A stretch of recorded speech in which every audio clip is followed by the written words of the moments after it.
Hi everyone, welcome to the Navigant Credit Union Broadcast Center. I'm GoLocal News Editor Kate Nagel. Thanks for joining us for the 4 o'clock news and politics show today. Politics is first on tap. I'd like to welcome my first guest, Brian Holt, candidate for Ward 2. Thanks for having me, Kate. Providence City Council, you are expanding the campaign team. Yeah, we just hired David Ellison to be our campaign manager, and we are so excited to have Dave on the team. He's an East Side native.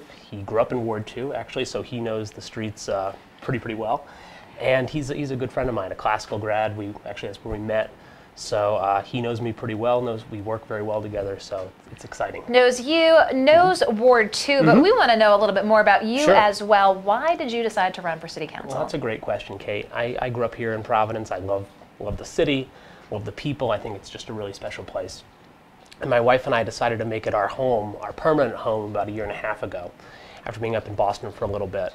And we were lucky enough. Races, you talk about knowing the streets. I'm sure you've been walking the streets so far. What are you hearing from folks in Ward 2 when you tell them you're running and they say, here's what I want to talk about, here's what I'm concerned about? Well, people are very excited to see someone of my age and my enthusiasm getting out there on the doors.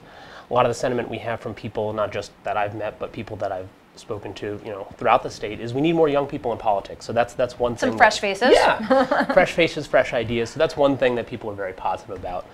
But bottom line, people, want to be heard more by their government. They want a government that's more responsive to their needs, to their concerns, and they want an advocate, and that's who I am. So, a lot of times city council issues, it's, is the garbage picked up? Are the roads plowed? Those really sort of nuts and bolts of taking care of the city. Now, we haven't seen many traffic cameras on the east, but what are you hearing from folks on the speed cameras? Well, I'm actually glad you mentioned that, because there is one that is in what looks to be more of a residential part of the east side. Yep. And so, yeah, there are definitely some folks that are concerned about that. What concerns me about the traffic cameras is one, it seems there's somewhat of a lack of due process with how they're enforced, and I think that's what the current lawsuit has been addressing. And they look to tighten it up at the assembly level which is as good. well. And as someone who spends a lot of time up at the General Assembly, I do see that happening. So I'm happy to see it. I would like to see a little bit of an easier way for folks to appeal, not just speed camera tickets, but traffic tickets. So you maybe through an online portal or something like that, as a preliminary method of doing it before having to go into court. So traffic cameras, obviously a big ticket item this year. Now let's talk a little bit about what the city is potentially looking to achieve at the state level. There was some legislation introduced for the lease or the sale of the Providence water supply. We're in the waning days of the General Assembly session. I have a feeling that the POSOCs might tend to dominate what's taking place over the next few days. What's your thoughts on that? This is a big ticket issue. It's obviously a big asset for the city.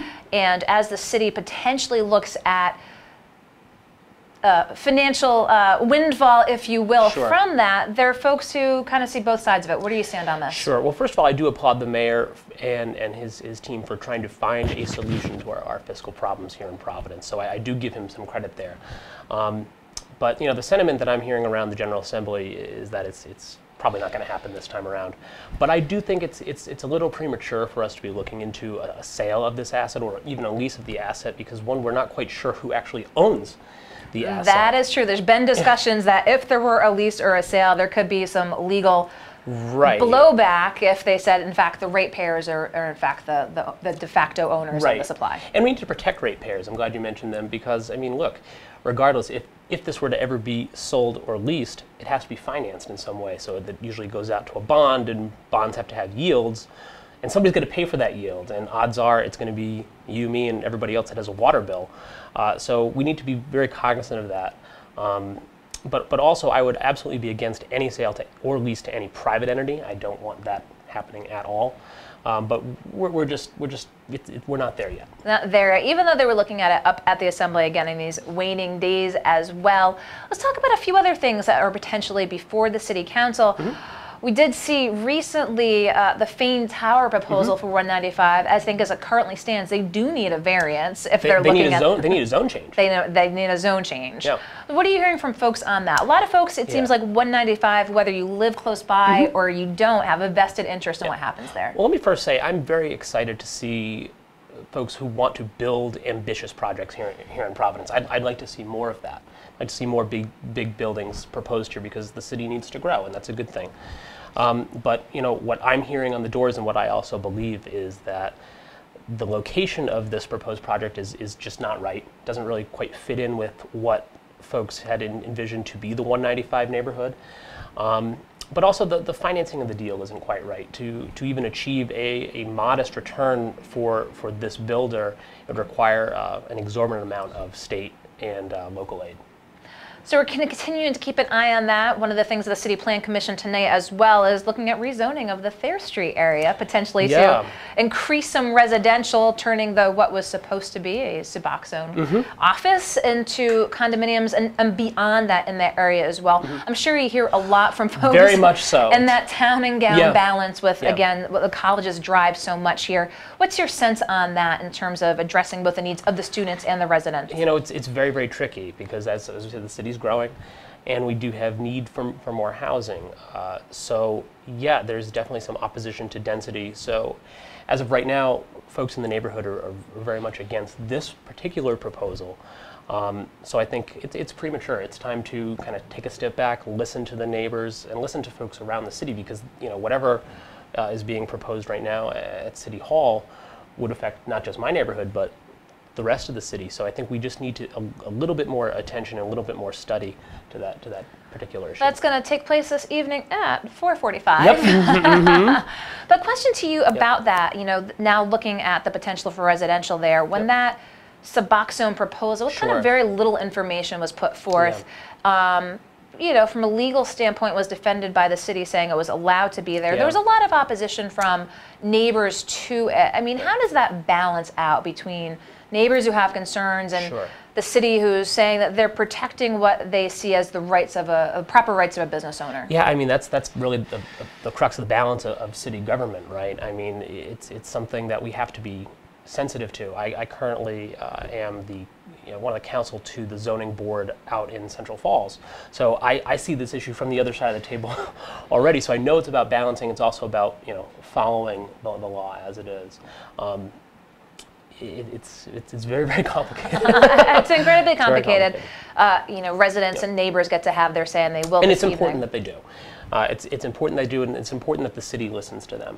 But it's also important that we get more people to come to the table and get to some type of a compromise point that makes as many people as happy as possible, but also allows people, to get a reasonable use out of their property, which is important. I think we could all agree. And one of the things you talk about property, a lot of nonprofits here in the city. They have gone back to the table multiple times as the city tries to say, hey, we need to work together on this because of the amount of tax-exempt property in the city. How big of a concern is this? And is this something, do you envision the city and the city council addressing in the near future? Well, I think anytime we talk about dollars in, dollars out to the city, especially in these times, we need to be pretty conscious of that. But we also need to be conscious of the economic value that institutions like Brown and the hospitals have to our city. They employ a lot of people, they do a lot of public outreach, and they provide great services that sets our city apart. So we need to, it's all about balance. It's all about balance. You're probably going to be a little skewed on the political spectrum this summer from the work-life balance as you hit the streets talking to folks in Ward 2. Anything else you want viewers to know while you're in here? Again, expanding the campaign team. You have a campaign manager. We're going to be seeing releases, position statements. We're going to be seeing more from the Ryan Holt camp. I think so. I think right now people can go to holtforcouncil.com right now to see some initial pieces of where we stand on some of the issues, but I definitely anticipate being out there talking to more of my neighbors, hopefully having some more community forums. We have had 2 of them so far, and I love that. I love being able to, not only meet my opponents, but also be able to talk to the issues and address questions head on from people. So it's been a lot of fun. Well, we'll be hearing more from city council candidates and more candidates in general as the filing period does approach, and we are in an election year. Ryan Holt, I appreciate your taking the time to come into the studio here. I'm going to let you go around the corner. Thank you. And we'll be right back with our next guest here in the Navigant Credit Union Broadcast Center. Thank you.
Hi everyone, welcome back to the Navigant Credit Union Broadcast Center. I'm GoLocal News Editor Kate Nagel. Thanks for joining us for the 4 o'clock news and politics. Just had some politics, tacking to news.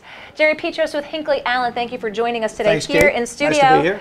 Legal counsel with Deepwater Wind. You've probably seen some very big announcements recently, both here in Rhode Island and Connecticut.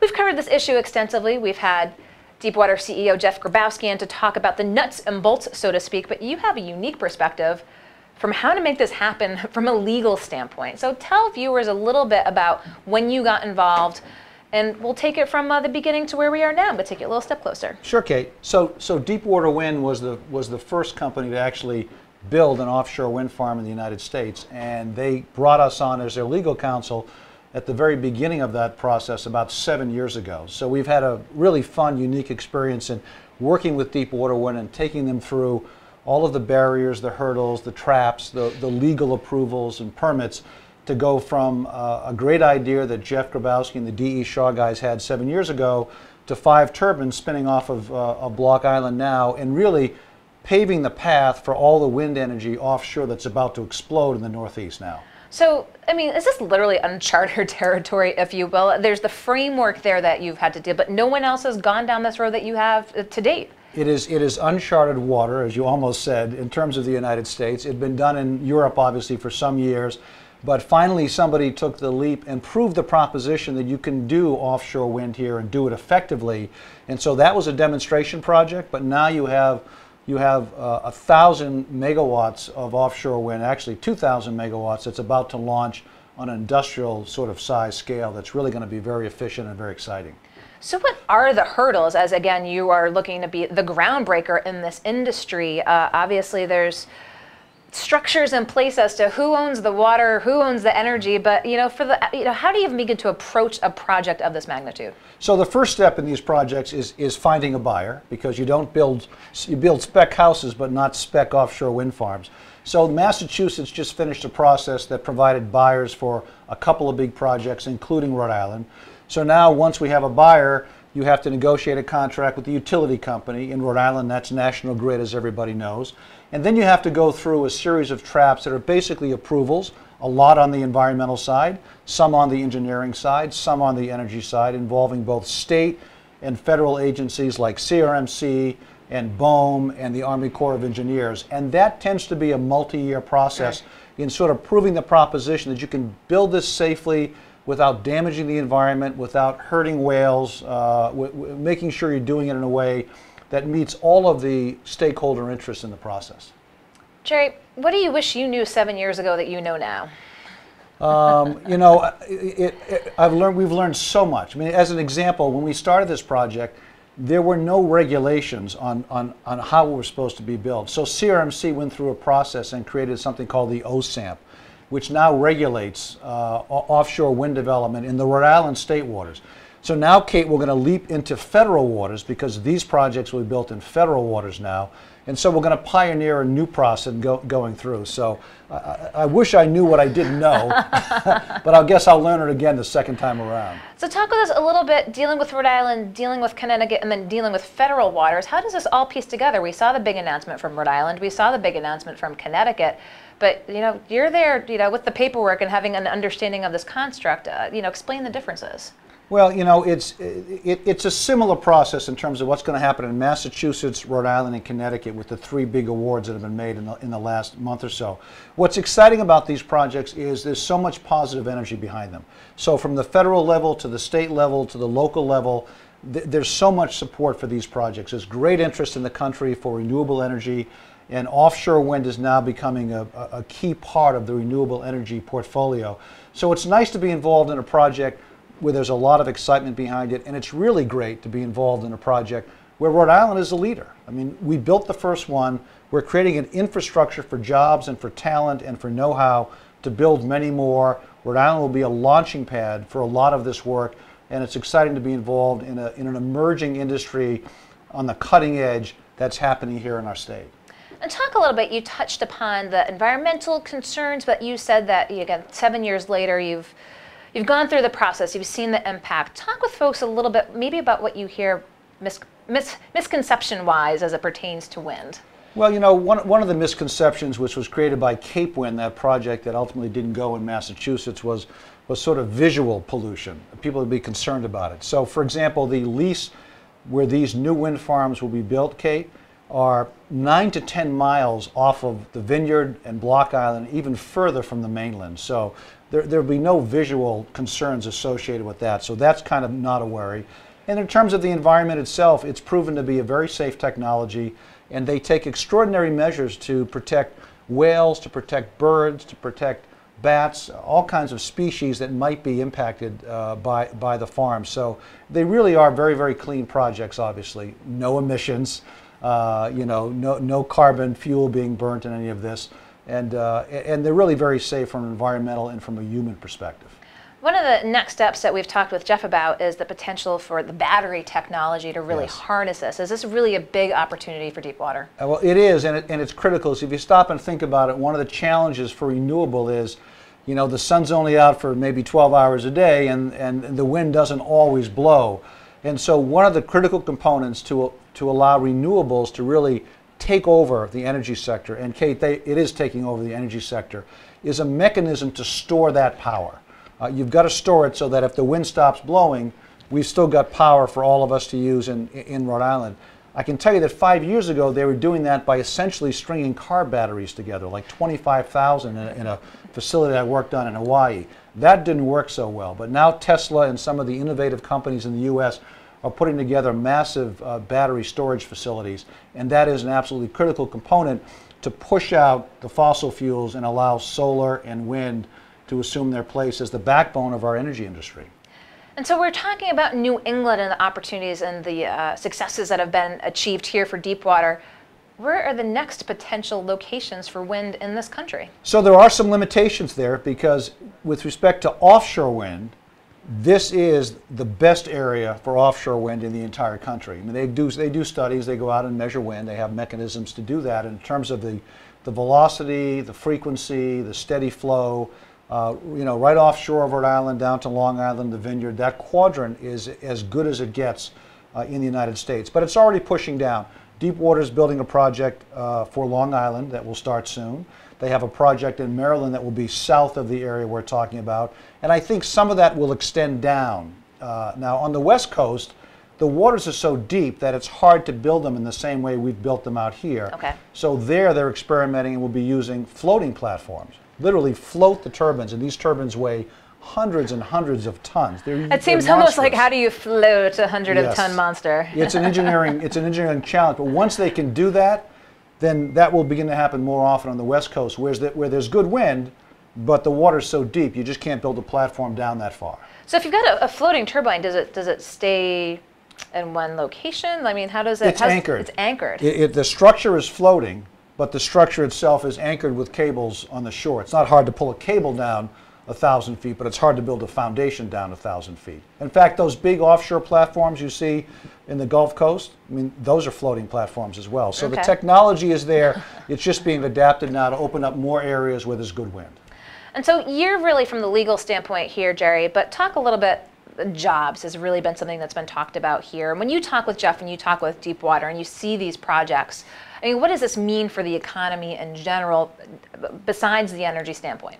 So it means a great deal, and it's emerging and growing. So, for example, the Revolution Wind project, which will be the 400 megawatt project that was just announced by Governor Raimondo very recently, that's going to create over 800 construction jobs over a several-year period. It'll create 50 permanent jobs, and Deepwater Wind is going to make a $200 million plus investment in Rhode Island at the Provport, at Quonset, and other locations. So there's a tremendous infusion of talent, of resources into these projects, and we're creating a platform where we can do more and more of these projects as our energy industry shifts from fossil fuels to renewables. So I think it's an extraordinarily positive impact on our local economy. So what is next on your legal plate, so to speak? We've seen these announcements of these big projects, but from the lawyer's perspective, what T's do you have to cross and I's do you have to dot? Well, we're catching our breath because all these projects are about to launch, and they're about to launch at the same time. So there'll be a lot for us to do. There's a good economic impact on the legal side as well as the rest of the economy. So we're looking forward to it, and I can say that my colleagues at Hinckley Allen, who are all terrific, they love to work on this project because, again, it's such an interesting and exciting prospect, not just for the legal community and not just for Deepwater Wind, but really for the whole state. So it's a project that's very popular in my office. Well, I'm glad that we were able to get you in here again, having had Deepwater on before, but to get that legal perspective of the permitting state and federal waters and just what it takes to undertake a project and projects of this size. Anything else folks should know while we have you in here? No, just that there's a lot more to come as we go forward. I think we're still very much, it seems like a lot has happened in the last 2 months, but this really is the beginning and the launching of a pretty exciting industry, so stay tuned. Well, we appreciate, again, you're coming here to give us the skinny on the legal side of things. Jerry Petros with Hinckley Allen, thank you for coming in today. My pleasure. Don't go anywhere. We'll be right back here in the Navigant Credit Union Broadcast Center.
Hi everyone, welcome back to the Navigant Credit Union Broadcast Center. I'm GoLocal News Editor Kate Nagel. Thanks for joining us for the News and Politics show today. We've had politics and news, a little combination of both. I'd like to welcome my next guest in, Michael Kavanagh with the Rhode Island Cannabis Association. Thanks for joining us today. Thank you, Kate, for having me. Tell us a little bit about your background in the cannabis industry from the cultivation standpoint side of things with Arctic Green, and what we've seen recently this last year in the General Assembly with maintaining the status quo with compassion centers and what the cannabis community thinks about this. Thank you. So I'm a licensed cultivator and I have been for quite a number of years. Like many of us in the Rhode Island Cannabis Association, we've come through the caregiver and patient part of the program for years since medical cannabis was legalized in 2006. Currently right now I am a licensed cannabis cultivator. We generally like to use the word cannabis cultivation over marijuana cultivation, cannabis being the botanical and scientific name for the plant and the process. So what did you think this year when you were seeing at the assembly standpoint? Again, the governor had proposed an expansion, a big expansion, what it looked like for compassion centers. Obviously what we saw was the maintenance of the existing ones. They're going to pay a larger fee. What's the reaction been in the association? We're quite confused actually by the decision made by the General Assembly today, and we'd urge them to reconsider immediately. Backing up on a little bit of history here, it's important to remind everyone, including ourselves, that at the end of 2016 the government chose to enact emergency regulations to license cultivators like ourselves. And we have done so. Over 30 licenses have been handed out, with approximately 40 more pre-approved and another 40 yet to be reviewed by the state. With that many licenses handed out to businesses and that many fees collected by the state and that much activity and that many jobs created, we expected an expansion of the program. And we're still looking for that for our own business activity, but also to serve the patients in the program and in the state. Again, we've heard this with this maintaining the status quo. Talk with us a little bit about where Massachusetts comes into play now. That's a great point. So in all business, we think of ourselves as moving forward if someone is not taking steps forward. In fact, they're taking them backwards. In an industry like this that is so competitive, so fast moving, and so significant, both medically and in terms of tax revenue dollars, we look at Massachusetts and ask the question, well, what are we doing here? Nothing is the word. And by doing nothing this year, we're taking significant steps backwards.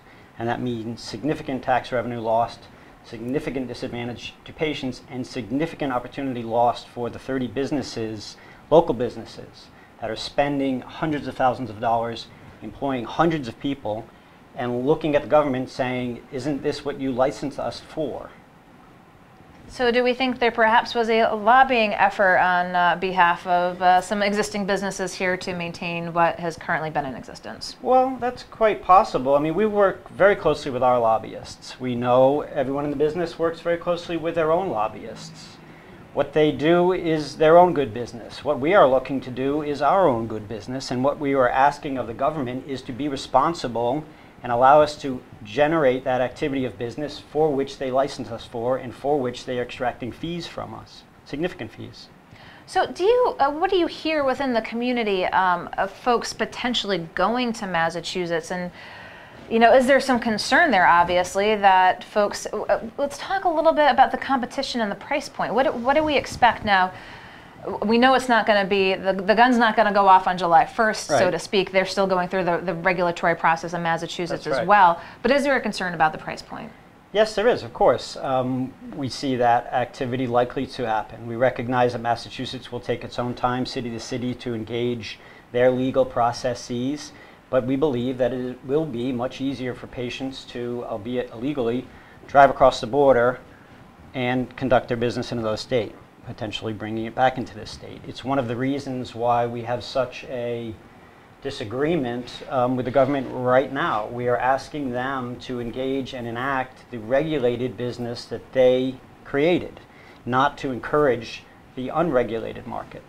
And if you had conversations with the Speaker's office, with the House Finance Chair's office, have they given you any explanation for how the House Finance budget and what was approved by the House came to pass? No, not specific explanations. So we have received certainly good communication with many of them. They've made themselves available to us for the most part, speakers, members of the House, members of the Senate, and we have good communication with them, and for that we thank them. But we did not expect this, and we would urge the Senate to reconsider and change course while it's still possible. Well, again, the waning days of the session, we are keeping an eye on what's taking place here in Rhode Island and Massachusetts. I had the opportunity to have Representative Scott Slater on a couple weeks ago when I was up at the State House and asked him that big question, keeping an eye on Massachusetts, what happens during the 2019 General Assembly session. There was a school of thought that this being an election year, that complete legalization was probably not going to be on the table. We saw a study commission, which always slows things down immensely. But what would happen in 2019 if state leaders said, oh, well, let's take a look, and we are, if it comes to pass, losing money to Massachusetts, and lawmakers, when the General Assembly session starts in 2019, say, well, maybe we really need to address this. Well, how does this decision from the House budget standpoint, and again, keeping the compassion centers at the level that they're at, what does that landscape look like if full-scale legalization is looked at in 2019? There's no doubt that there will be money lost to neighboring states of Massachusetts in the short term. There's also no doubt that that question is on many people's minds. We are focused right now on medical cannabis and the expansion of the medical program. We see enormous medical benefits in research shown to us from places as far afield as Israel and Vancouver, as well as locally in Boston and across the country in the Southwest. So that is very much clear, that there is clear medical benefit for this plant and this therapeutic product. When we look to the recreational market, we recognize from viewing activity around the country and around the world that this market will take time to mature and stabilize, and that regulatory processes and governments all around us are grappling with that. We would suggest a little more pace to keep up with the pace of business. And we believe that that question for 2019 is important, should be answered affirmatively, and will have its own set of possibilities with it. And we often see from leaders, again, looking to those examples from other states, again, we've seen expansions across the country from just simply medical marijuana to the full-scale legalization. Are there lessons to be learned from around the country? Is there enough sort of case studies, if you will, to say, here's who did it best, here's lessons to learn, here's things to avoid. There certainly are, and the governor's office has been clear about their interest in doing that over time, and most responsible governments are doing so. We can pick and choose between those. There are certainly plenty of them to gauge results from, to parse through data from, and to observe from. And we have that information, we have that data, and we are using that data. And the government should be as well. And if they were doing so, they would see that an expansion of the program is in order, both for our local benefit and for our broader regional competition. And what are you hearing from, let's talk about the patient perspective. You're with the Cannabis Association, you know from the cultivators and the caregivers their concerns as to where things currently stand. This must be a full-scale lobbying effort as, again, the Assembly is approaching its final days to what you had anticipated potentially happening and now what the landscape looks like. Well, it is, yes. I mean, we see patients doing what they can do for themselves, and it's easier to get local medicine from local people than it is to go as far afield to any one of the locations of the 3 existing centers than it would be to engage in the patient and caregiver part of the program, which has been in place since 2006. So we see patients doing what they need to do for themselves, and we are just asking for greater focus on creating the regulated market for them. Anything else folks should know while we have you in here? Again, this was a surprise to some to see this would have come out of the House budget, but it's still very much an issue in play. Is there anything else you want to share with folks? That's right. It is a surprise to us. We were expecting that the House was more supportive of this than what we have seen. And we would just underscore the fact that we represent local businesses creating local jobs by the hundreds, in hundreds of thousands being generated to create our facilities and to engage in this business. We have paid hundreds of thousands to the state in licensing fees, and we are there to support the patients of Rhode Island. And so we're left wondering, why is this program not moving forward for the patients and for the local businesses that support it? Well, I appreciate your taking the time to come in here and break it down as we're keeping a close eye on what's taking place up at the Assembly again as they're nearing the finish. Michael Kavanaugh, I appreciate your taking the time today to come on. Thank you very much, Kate. We'll let you go around the corner and we'll wrap up here. Don't go anywhere. Thank you.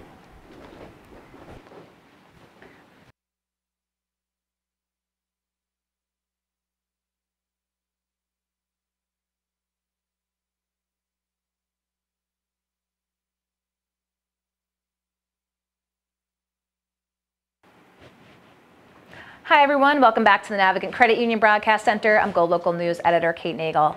Thanks for joining us for the 4 o'clock news and politics show, kicked off with Ryan Holt, candidate for Ward 2 City Council, expanding his campaign team, had us in to talk about the latest from his campaign.